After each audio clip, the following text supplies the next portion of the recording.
Kualitas sebuah hubungan tidak ditentukan dari seberapa lama Anda mengenal seseorang, tapi seberapa dalam Anda mengenal seseorang. Orang yang mengenal Tuhan tuh percaya sama Tuhan. Kepercayaan lahir dari hubungan. Tuhan lebih suka kasih setia dan pengenalan akan Allah daripada korban kita. Hosea 6 ayat 6. Sebab aku menyukai kasih setia dan bukan korban sembelihan. Dan menyukai pengenalan akan Allah lebih daripada korban-korban bakaran. Tahu gak, Tuhan tuh romantis banget tuh. Tuhan tuh gak butuh apapun dari kita. Dia lebih mau kita. He wants you more than anything. Apapun yang kita bisa lakukan buat Tuhan, apapun yang kita bisa berikan buat Tuhan, Tuhan kasih tahu kita, itu tuh bukan yang aku mau. Yang aku mau tuh kamu. Tuhan tuh gak butuh uang saudara. Pekerjaan Tuhan yang butuh. Kalau Anda perhatikan, kebanyakan orang lebih suka berkat Tuhan daripada belajar mengenal Tuhan. Terbukti dari doa, orang lebih banyak doa, Tuhan berkati saya, daripada bertanya, Tuhan apa yang kau mau dengan hidupku.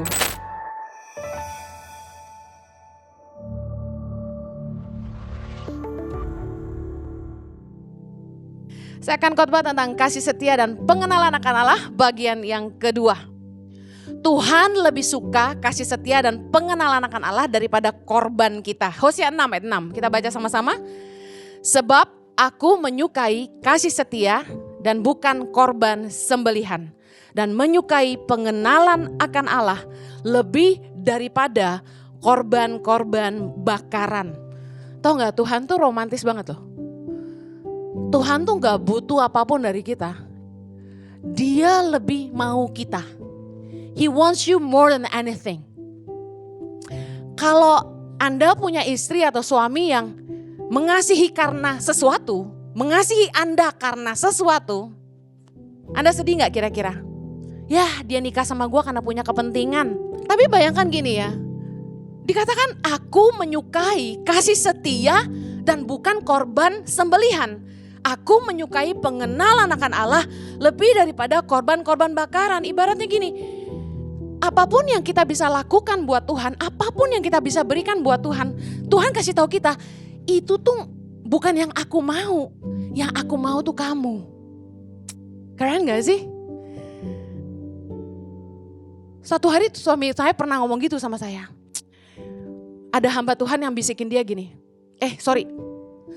Hamba Tuhan itu bilang ke saya gini, Bu Heni, Pak Jojo tuh pelayanan keliling terus ya, sibuk ya? Saya bilang iya, kadang-kadang sampai tukar koper tuh di airport, saking padat jadwalnya. Terus dia bilang gini, Ibu tahu gak kenapa Pak Jojo suka khotbah keliling, pergi-pergi terus? Enggak, dalam hati saya, lu kepo amat sih ya kan? Laki-laki gue gitu kan? Tapi saya iseng aja bilang, enggak, kenapa Pak? Terus dia jawab gini, soalnya dia gak suka dekat sama Bu Heni. Bayangin loh, racun banget tuh perkataan. Ini pendeta bukan pendekar. Dia ngomong gitu sama saya, itu ya. Makanya omongan orang tuh kalau jahat ya, masuknya tuh ke lubuk hati yang paling dalam, tau gak sih? Ke ubun-ubun, ke alam bawah sadar. Saya tuh sampai terngiang-ngiang terus omongan saya. Sementara suami saya pergi pelayanan, saya tuh langsung gini, pantesan dia sibuk-sibuk. Ternyata dia gak mau di rumah karena gak mau dekat sama gua gitu kan. Wah, saya depresi. Nah, sejak hari itu kalau Jojo pergi pelayanan saya marahin. Kamu sibuk, gak punya waktu sama aku dan anak-anakku. Kamu pergi terus, pelayanan terus. Yang kami butuhkan itu kamu, bukan uangmu. Padahal uang juga sih. Buat bayaran cicilan rumah kan lumayan ya ibu-ibu. Nah, one day saya udah marah-marah terus, akhirnya dia tanya, kamu kenapa sih jadi marah-marah terus gitu loh. Ya karena omongan jahat itu terekam di alam bawah sadar saya. Dan akhirnya dia bilang gini sama saya, yang aku mau tuh cuma kamu. Cie, itu mah gue melted banget. Nah, Tuhan itu lebih suka kita tuh kenal sama dia. Kita tuh ngerti dia gitu loh. Kenal baik sama dia. Tuhan tuh enggak, sebenarnya gini, sejujurnya ini omongan pendeta yang enggak akan pernah diomongin. Tapi saya ngomong, Tuhan tuh enggak butuh uang saudara. Eng. Pekerjaan Tuhan yang butuh. Karena buat bikin kebaktian di Moy butuh sewa. Ada amin? Buat nyalain AC butuh bayar listrik. Ada jemaat yang pindah cuma gara-gara kebaktian pertama kurang dingin. Bayangin. Sejak itu kita bikin full AC semua. Dari 1 Ibu 2, 3, 4. Saya coba duduk di sana tadi ibadah pertama. Kedinginan. Saya bilang hebat sih kalau dia bilang kurang dingin. Pekerjaan Tuhan yang butuh uang. Bukan Tuhan. Tuhan pengen kita ngerti dia. Kenali hatinya. Kenali apa yang dia mau dalam hidup kita. Ada orang-orang yang berbisnis. Mereka pakai cara-cara dunia, pakai cara-cara kotor. Mereka enggak lakukan sesuai dengan kebenaran firman Tuhan. Lalu mereka berpikir, mereka bisa nyogok Tuhan. Mereka pikir kalau mereka kasih persembahan ke gereja banyak-banyak, nyumbang ke panti asuhan banyak-banyak, nyumbang ke panti jompo banyak-banyak, itu bisa ngapus dosa. Masalahnya gini, persembahan kita enggak menebus dosa kita. Karena hanya satu-satunya yang bisa menebus dosa kita adalah Yesus Kristus. Amen. Tuhan gak butuh sogokan kita. Yang Tuhan mau tuh kita ngerti jalan-jalannya. Mazmur 103 ayat 7. Baca sama-sama. Ia telah memperkenalkan jalan-jalannya kepada Musa. Perbuatan-perbuatannya kepada orang Israel. Lihat baik, antara Musa dan orang Israel ada perbedaan. Orang Israel cuma tahu perbuatan-perbuatan Tuhan, yang artinya apa? Mujizat-mujizat yang Tuhan buat. Tiang awan, tiang api, roti mana, burung puyuh. Itu yang orang Israel lihat. Tapi orang Israel gak kenal Tuhan. Sedangkan Musa bergaul karib dengan Tuhan. Muka dengan muka. Tuhan kasih tahu Musa isi hatinya. Apa yang dia mau dari bangsa Israel. Dia memperkenalkan, kata firman Tuhan, jalan-jalannya. Kalau Anda perhatikan, kebanyakan orang lebih suka berkat Tuhan daripada belajar mengenal Tuhan. Terbukti dari doa, orang lebih banyak doa, Tuhan berkati saya, daripada bertanya, Tuhan apa yang kau mau dengan hidupku. Kemudian, kita lihat misalnya, Anda punya sebuah usaha. Pegawai-pegawai Anda akan lebih peduli apa yang bisa Anda berikan untuk dia daripada mengerti isi hati Anda. Makanya menurunkan visi kepada orang yang bekerja kepada kita itu setengah mati kalau mereka gak punya hati. Dari sekian puluh orang yang melayani bersama kita, katakan cuma beberapa yang benar-benar nangkap isi hati kita. Selebihnya mereka cuma kerja makan gaji. Ini yang Tuhan alami. Kebanyakan orang cuma mau berkatnya Tuhan tapi gak mau tahu Tuhan. Gak mau tahu isi hati Tuhan, gak pengen kenal Tuhan lebih lagi. Beberapa pemimpin lebih ke task oriented daripada people oriented. Apa artinya? Ketika kita punya staff atau Anda seorang pemimpin di sebuah organisasi, kalau Anda seorang yang fokusnya kepada tugas, Anda biasanya mengabaikan hubungan. Contoh, tiap kali ketemu yang ditanya apa? Gimana? Target udah nyampe belum? Yang saya suruh kamu kerjakan sudah dikerjakan belum? Gak ada basa-basi, gak ada nanya, apa kabar kamu? Kamu sehat? Tapi seorang pemimpin yang people oriented, berfokus kepada hubungan. Kita ketemu dia, pasti akan tanya, gimana kabar kamu? Gimana anak kamu? Udah umur berapa? Kamu tinggal di mana sekarang? Bisa bedanya? Nah, seringkali kita sama Tuhan kayak gitu. Task oriented. Berkati aku dong Tuhan supaya usahaku lancar. Berkati aku dong biar dapat jodoh yang mapan gitu misalnya.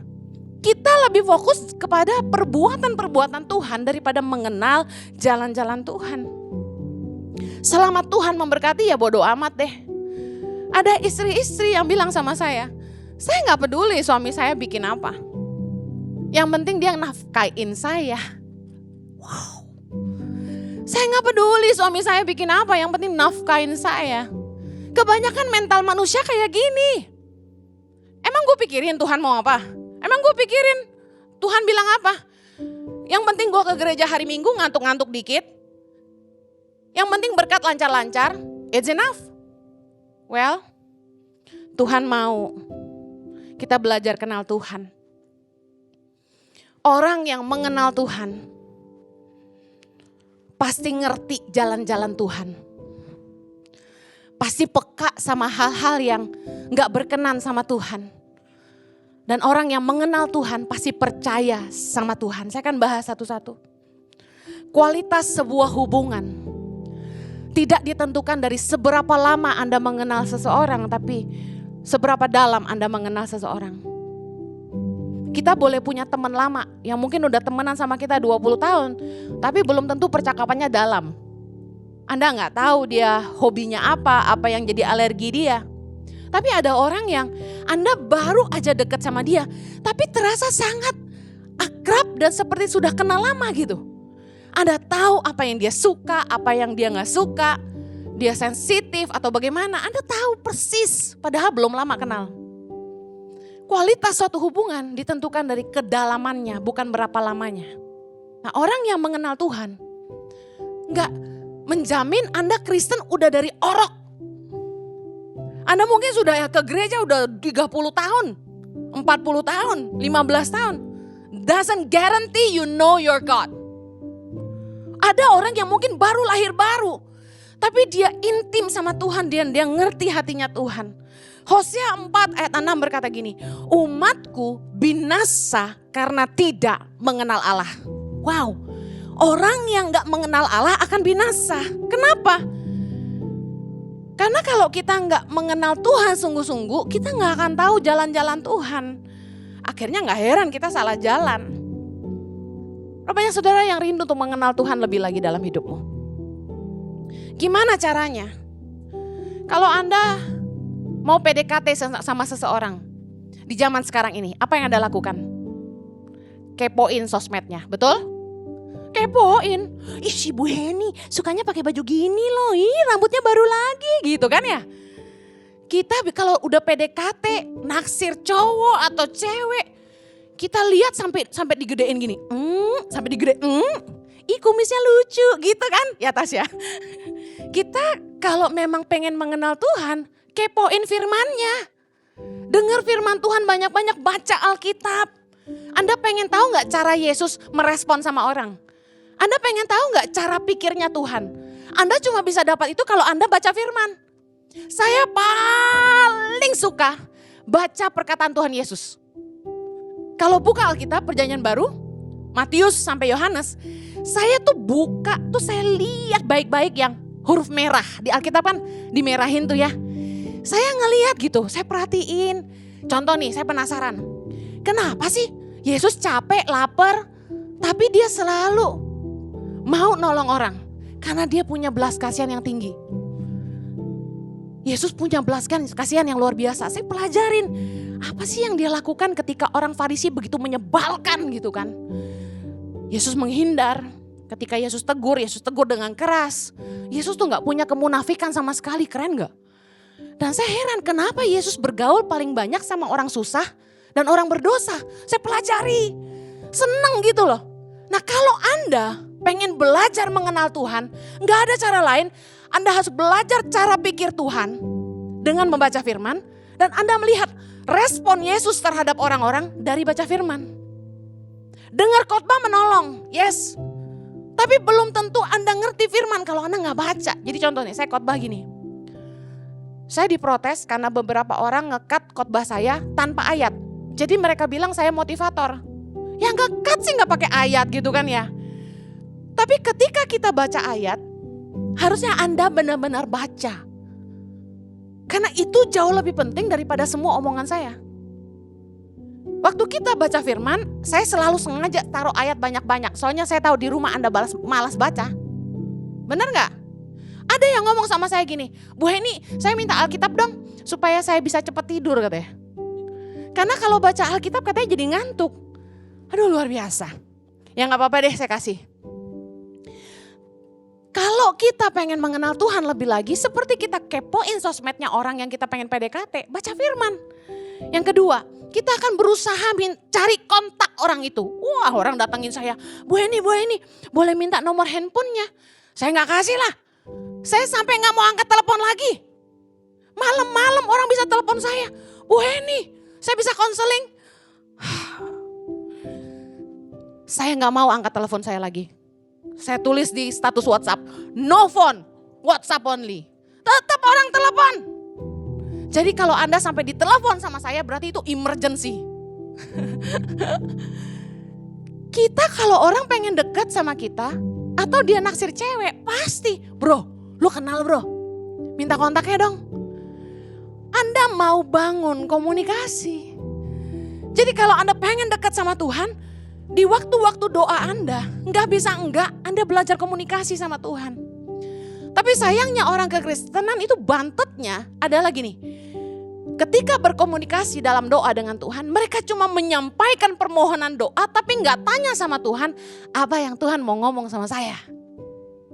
Nah yang saya ajarin minggu-minggu lalu adalah waktu sunyi, waktu tenang adalah ini. Waktu kita doa, di kamar mandi kayak, di mobil kayak, di motor kayak, di bajai kayak, dimanapun. Di kereta apalagi, di pesawat apalagi. Tutup mata dan bilang gini, Tuhan terima kasih. Thank you Lord.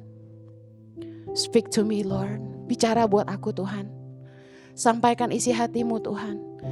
Sampaikan apa yang Tuhan mau. Please speak to me Lord. Minta Tuhan bicara. Mungkin satu kali Tuhan belum ngomong karena Anda belum biasa. Tapi besok-besok Tuhan pasti ngomong. Saya yakin. Kenapa? Bu Heni bolak-balik bilang Bu Heni bisa dengar Tuhan ngomong apa. Karena biasa. Bangun hubungan sama Tuhan. Kenali sifat Tuhan. Apa sih yang Tuhan gak suka? Apa sih yang bikin Tuhan marah?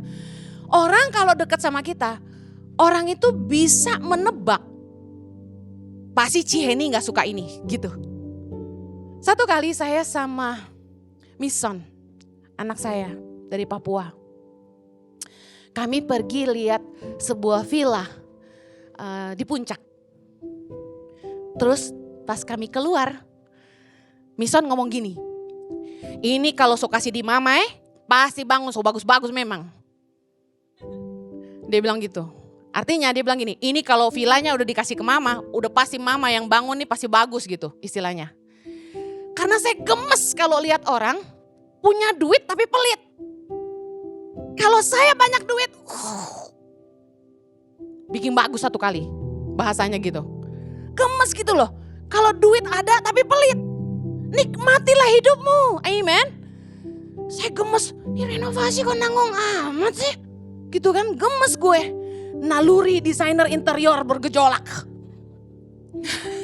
Jemaat Ici udah gemes ya lihat lobi ganti-ganti. Sampai ada pengerja yang bilang gini, Ci, lu ya gue bilangin ya, ini yang terakhir ya. Dia bilang gitu, Cici jangan ganti-ganti lagi, udah cakep dia bilang gitu. Kafenya udah bagus dia bilang gitu. Nah orang kalau ngerti saya pasti tahu, wah Ciheni mah mudi. Bukan mudi, ganti-ganti itu karena kebutuhan. Yang Impact Kids, ruangannya kurang, ruangannya sempit. Bisa gak ruang meeting jadi Impact Kids? Kita lihat, kalau mejanya diangkat tetap kecil. Ya udah dibongkar deh, bongkar lagi.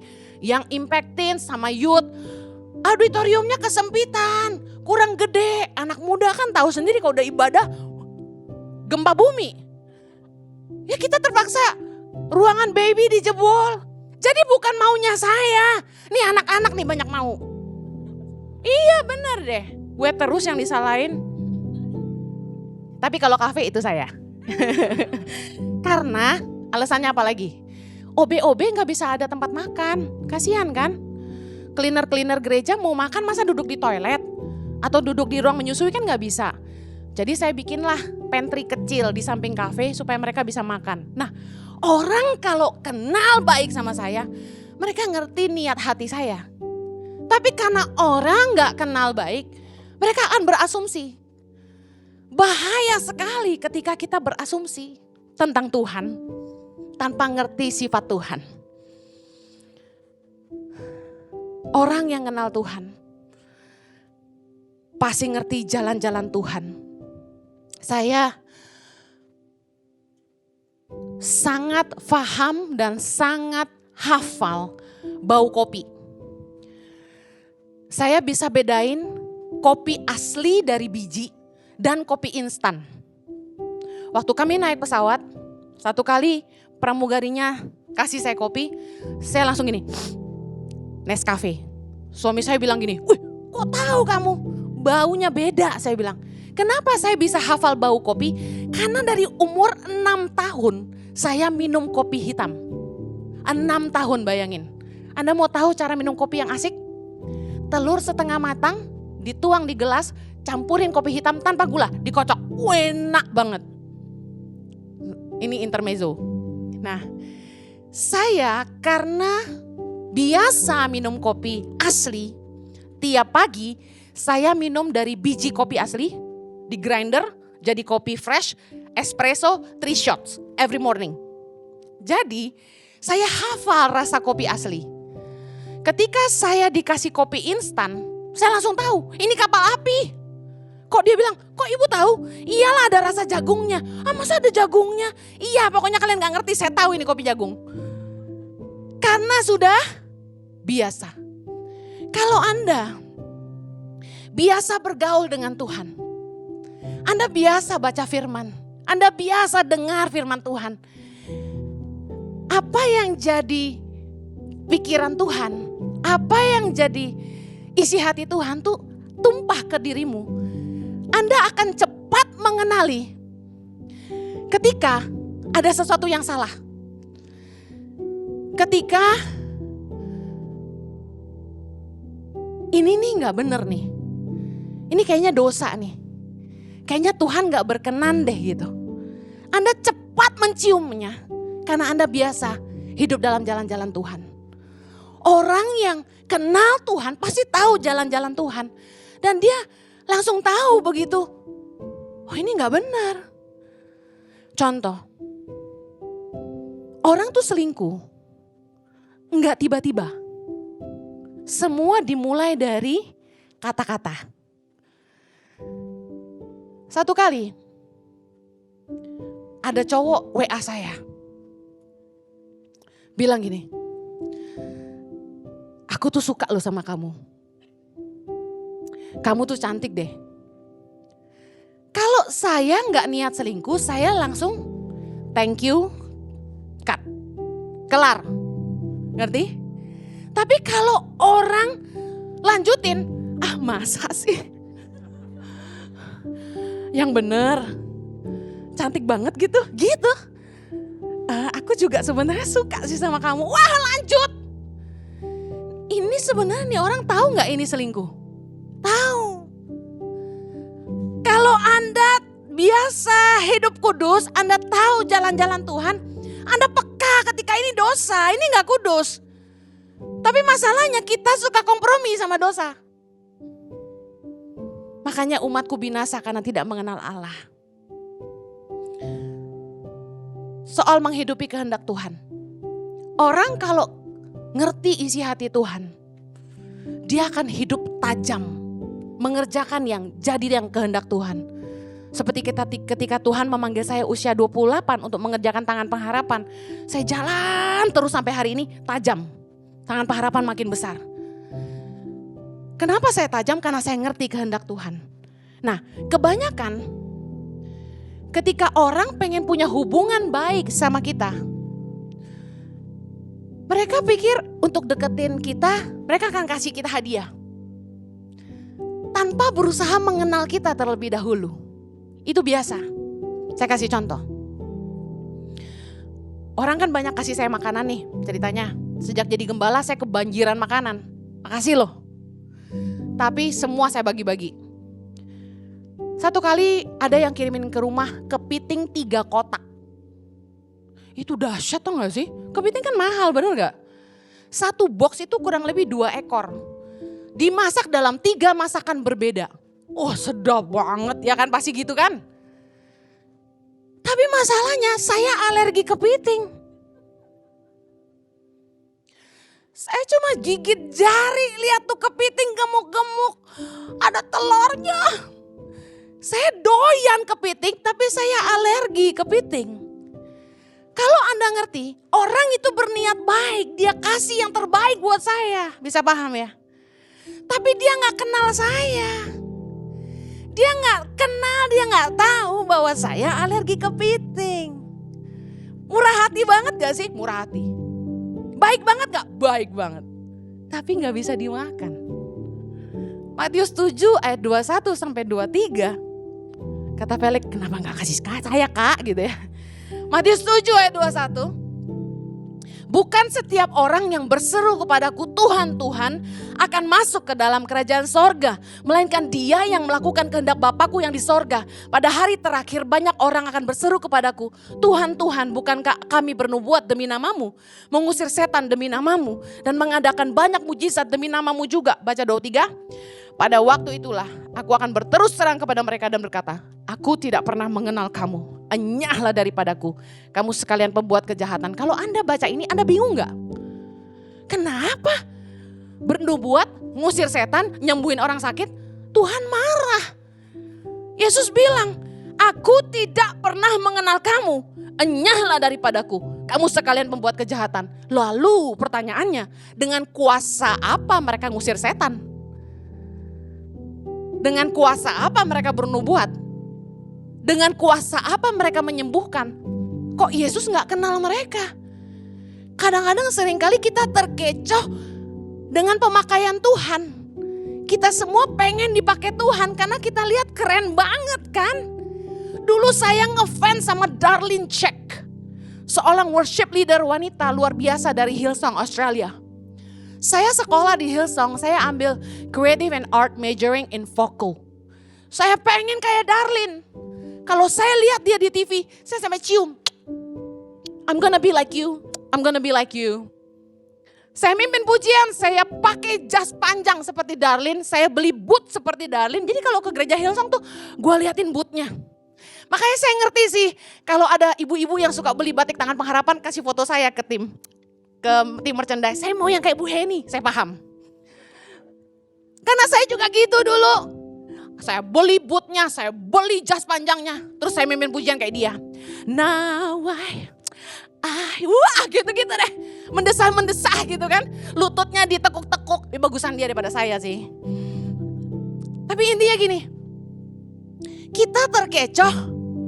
Kita pengen Tuhan pakai kita. Padahal di ayat 21 Yesus bilang gini, bukan setiap orang yang berseru kepadaku Tuhan, Tuhan akan masuk ke dalam kerajaan sorga. Melainkan dia yang melakukan kehendak Bapakku yang di sorga. Nah banyak kali orang pengen dipakai Tuhan tapi mereka gak mau kenal Tuhan. Mereka gak mau tahu isi hati Tuhan. Saya ikut Tuhan dari umur 16 tahun sampai umur 28 tahun. Berapa tahun tuh? Coba hitungin tolong. 12. Selama 12 tahun saya gak ngerti apa yang Tuhan mau buat saya.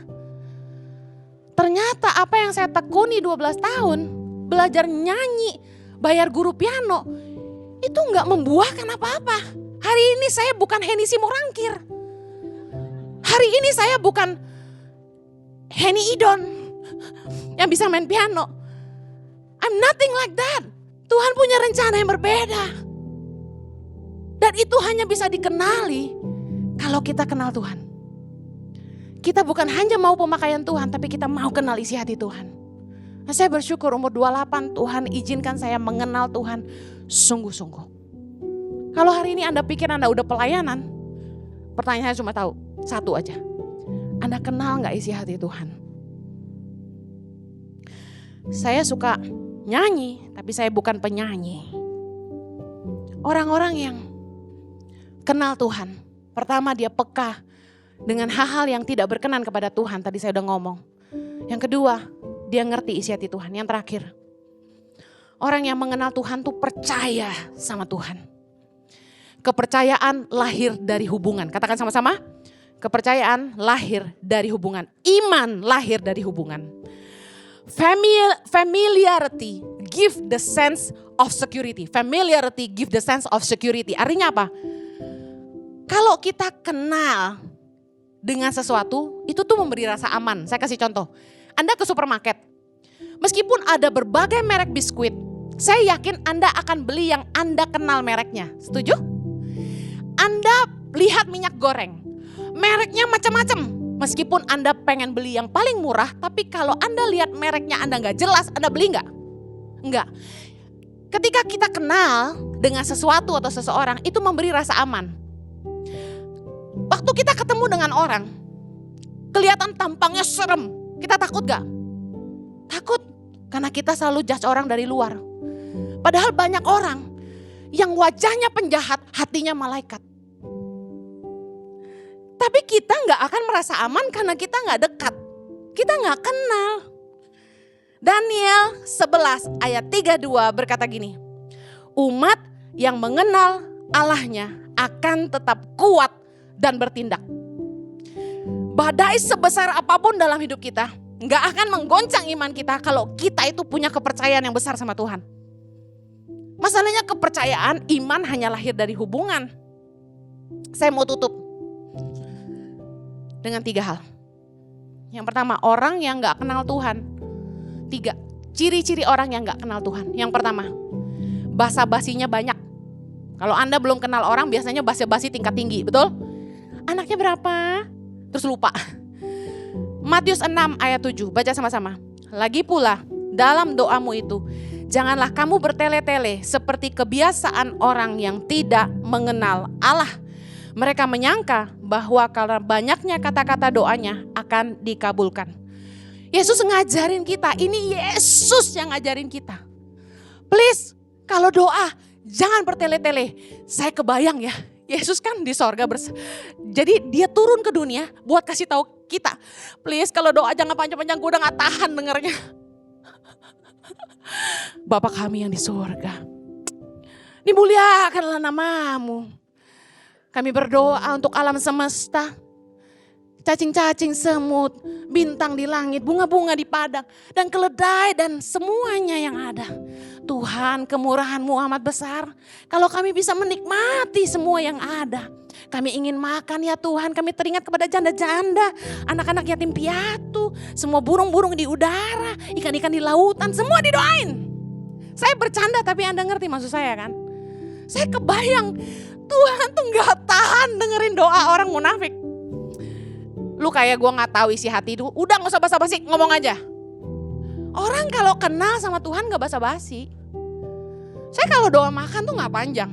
Bodoh amat orang hakimin saya. Saya cuma bilang gini, Bapak terima kasih buat makanan ini. Amin. Saya makan. Kalau Jojo bilang gini, kamu pimpin doa, panjangan dikit biar gak dihakimi. Bapak terima kasih buat makanan ini. Kami bersyukur kalau kami boleh makan apa yang kami mau makan.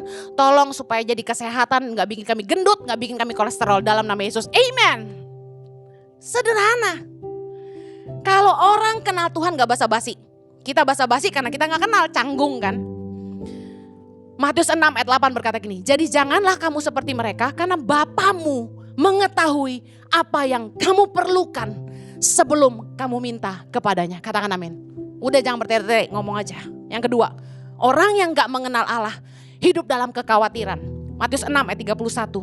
Sebab itu janganlah kamu khawatir dan berkata, apakah yang akan kami makan?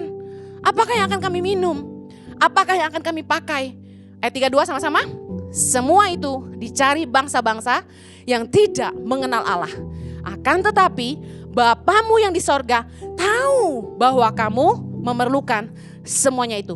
Khawatir tanda tidak percaya. Bapa di sorga tahu yang kita butuhkan. Matius 7, Yesus bilang gini ayat 9. Adakah seorang daripadamu yang memberi batu kepada anaknya jika ia meminta roti?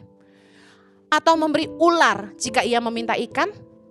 Jadi jika kamu yang jahat tahu memberi pemberian yang baik kepada anak-anakmu, apalagi Bapamu yang di sorga, ia akan memberikan yang baik kepada mereka yang meminta kepadanya. Kalau kita tuh sungguh-sungguh mengenal Tuhan, kita tahu bahwa dia Bapa yang baik. Katakan dia Bapa yang baik. Dia lebih baik dari Bapa kita di bumi. Kalau kita percaya kepada Bapa, ketika kita berdoa, bukan berkat yang kita minta. Harusnya kita fokus, apakah hidup saya berkenan sama Tuhan? Apakah saya melakukan apa yang dia mau dalam hidup saya? Dan fokus kita harusnya gini, mengucap syukur aja. Saya percaya kalau anak tuh nyenengin orang tua, apa aja yang dia minta kita kasih. Yang terakhir, Orang yang belum kenal gak punya rasa aman. Tadi saya bilang kita gak akan aman dekat dengan orang asing. Kita kalau dideketin orang yang kita gak pernah kenal, asik kita gak merasa aman. Apalagi kalau penampilannya menakutkan, pasti kita ngeri sama dia. Tahukah Anda bahwa berkat Tuhan gak cuma uang, gak cuma kesehatan, gak cuma sukacita. Tahu gak berkat Tuhan yang luar biasa apa? Rasa aman. Kalau Anda hidup dalam kekhawatiran, Anda selalu khawatir ini dan itu, Anda selalu berasumsi hal-hal yang belum pernah terjadi. Anda harus belajar dekat sama Tuhan. Karena ketika Anda dekat dengan Tuhan, Anda punya rasa aman. Anda pikir, saya ini berwajah stres gak? Enggak. Padahal tahu gak tiap bulan Yayasan Tangan Pengharapan harus transfer uang berapa? Kurang lebih 2,5 miliar. Ada kelihatan stres? Enggak. Kenapa? Saya sudah sampai di titik pasrah. Saya sudah sampai di titik terlalu percaya bahwa Allahku sanggup mencukupi segala kebutuhanku menurut kekayaan dan kemuliaannya. Amen.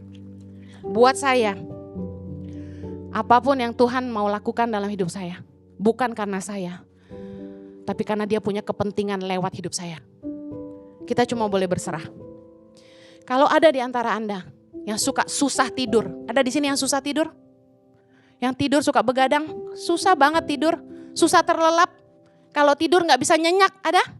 Harus minum obat tidur? Ya, beberapa saya lihat tangannya. Ayat terakhir dari saya, Mazmur 127 ayat kedua. Sia-sialah kamu bangun pagi-pagi dan duduk-duduk sampai jauh malam dan makan roti yang diperoleh dengan susah payah.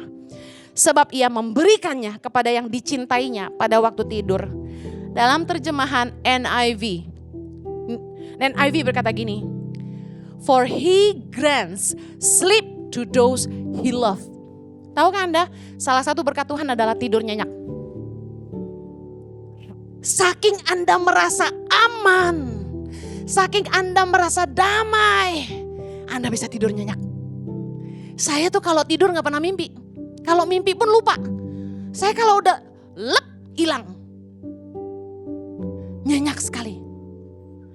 Itu kasih karunia. Suami saya meskipun cepat tidur, tapi bangun-bangun. Dia pelor banget, hilang. Tapi ntar jam 2 saya lihat dia bangun. Jam 3 baru tidur. Saya tidur mesti bolak-balik, tapi habis itu hilang. Gone, asalkan jangan disentuh. Jangan diganggu, pasti nyenyak. Dengar, kalau Anda hari ini susah tidur, Anda butuh minta kasih karunia Tuhan. Tuhan, kasih saya rasa aman supaya saya bisa tidur nyenyak. Amin. Saya pengen yang susah tidur, kita doa sama-sama. Saya mau akhiri. Lebih dari semua yang Anda bisa lakukan buat Tuhan, lebih dari semua yang Anda bisa berikan buat Tuhan, Tuhan sangat menginginkan Anda. He loves you and He wants you. Katakan, Tuhan sayang saya.